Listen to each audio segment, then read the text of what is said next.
बबलू। लेखिका केसर सुल्ताना।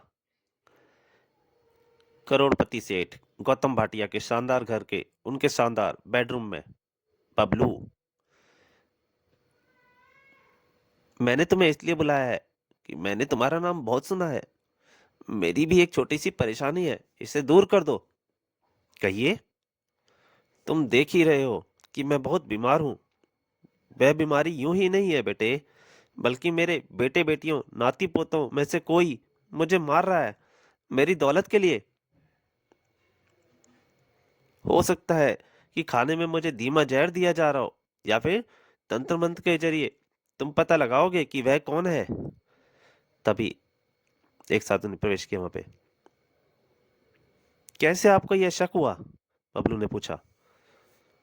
यह मेरे खानदानी तांत्रिक हैं, संकटा प्रसाद। तंत्र मंत्र के मामले में इनका ज्ञान असीमित है। यह भूत भविष्य के बारे में सब कुछ जानते हैं। इन्होंने ही मुझे बताया है। आपने डॉक्टर को दिखाया? डॉक्टर को दिखाने की जरूरत नहीं। तांत्रिक महाराज कभी गलत नहीं कहते। बबलू ने तांत्रिक की तरफ मुड़ा और बोला। तांत्रिक महाराज, आपने अपनी सिद्धियों से सेठ जी को कष्ट दूर करने के लिए कुछ नहीं किया? जो कुछ हो सकता है कर रहा हूं, मगर सेठ जी का भविष्य तो यही बताता है कि इनका अंत इनके अपने ही किसी संबंधी के हाथों होगा। यह सुनते ही सेठ जी बीच में तुरंत बोल पड़े। हर सुबह जब मैं सोकर उठता हूँ तो मुझे अपनी तबीयत और ज्यादा बिगड़ी हुई मिलती है। रात को डरावने सपने आते हैं, दम घुटता है।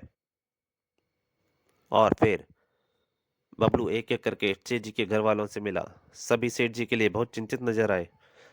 मैं तो प्रार्थना करता हूँ कि भगवान पिताजी की जगह मुझे उठा ले। मैं अपने हाथों से दादाजी के लिए खाना बनाती हूँ और उन्हें खिलाती हूँ। दादाजी को जय देने से मैं खुद मर जाना बेहतर समझूंगी।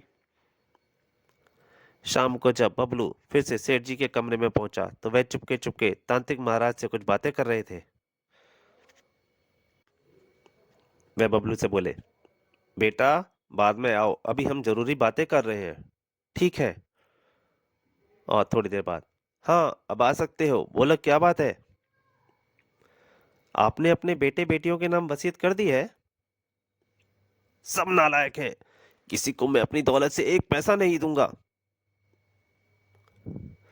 और फिर कोई आधी रात को फिर एक बार बबलू सेठ जी के कमरे में गया, खिड़की के रास्ते, क्योंकि दरवाजा अंदर से बंद था। सोते हुए सेठ जी यूं गहरी गहरी सांसें ले रहे थे जैसे उन्हें गहरा कष्ट हो रहा है। नहीं। आह। वह सपने में बड़बड़ा भी रहे थे। मुझे मत मारो, मुझे छोड़ दो। कुछ देर बाद बबलू खिड़की के रास्ते ही बाहर लौट गया। और फिर वह जब सुबह उनसे मिला तो पिछले दिन की अपेक्षा वे स्वस्थ लग रहे थे। आओ बबलू, ताज्जुब है कि आज मेरी तबीयत बेहतर है। अब आपकी तबीयत दिन ब दिन बेहतर ही होती जाएगी सेठ जी, आपको कुछ नहीं होगा। कैसे भाई? आपके सवाल का जवाब मैं अकेले में दूंगा सेठ जी। तांत्रिक महाराज ने नाक भौं तो बहुत सिकोड़े, लेकिन उनको बाहर जाना ही पड़ा। आपकी दौलत का हिसाब किताब क्या आपके बेटों को मालूम है? इन मामलों में मेरे राजदार केवल मेरे शुभचिंतक तांत्रिक महाराज हैं। तांत्रिक महाराज को अंदर बुला ले। आ जाइए तांत्रिक जी। तांत्रिक अंकल, रात को सेठ जी के कमरे में अगरबत्तियां आप जलाकर जाते हैं? हाँ, भूत प्रेत और दूसरी दुष्ट आत्माओं इनकी रक्षा के लिए। हत्यारे का पता चल गया सेठ जी। कौन है? कौन है? कौन सा बेटा है मेरा? आपके बेटों के बारे में तुम नहीं जानता, पर आपका वह मुहावरा तो जरूर ही सुना होगा। भक्षक रक्षक या रक्षक ही भक्षक, ऐसा ही कुछ। यह सुनते ही तांत्रिक संकटा प्रसाद चिल्ला उठा। लड़के, सोच समझ कर बोल। जो आज्ञा महाराज। यह बालक भविष्य में पूर्णतः सोच विचार करके ही वार्ता करेगा। अब क्या मैं अपनी वार्ता आगे बढ़ाऊं महाराज? हाँ हाँ, बढ़ाओ। आपका हत्यारा वही आदमी है जो आपके कमरे में जहरीली अगरबत्तियां जलाकर जाता है। तांत्रिक गुस्सा हो गया बुरी तरह से। मुंह बंद कर रखना लड़के। बाबू कुछ देर के लिए एकदम खामोश हो गया। तीनों केवल एक दूसरे को सवालिया नजरों से देखते रहे। आखिर सेठ गौतम भाटिया से नहीं रहा गया। उन्होंने सन्नाटा भंग किया। तुम खामोश क्यों हो गए बेटा? आपके राजदार और एकमात्र शुभचिंतक महाराज की आज्ञा का पालन कर रहा हूं सेठ जी। तांत्रिक बुरी तरह घूर रहा था बबलू को। ओ मजाक मत करो। बताओ जल्दी, क्या है ये जहली अगरबत्ती का चक्कर?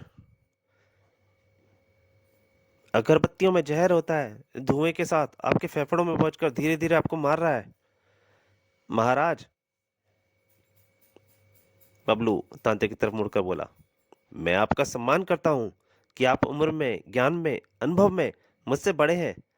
वैसे यह जहरीली अगरबत्ती का मेरा केवल शक है।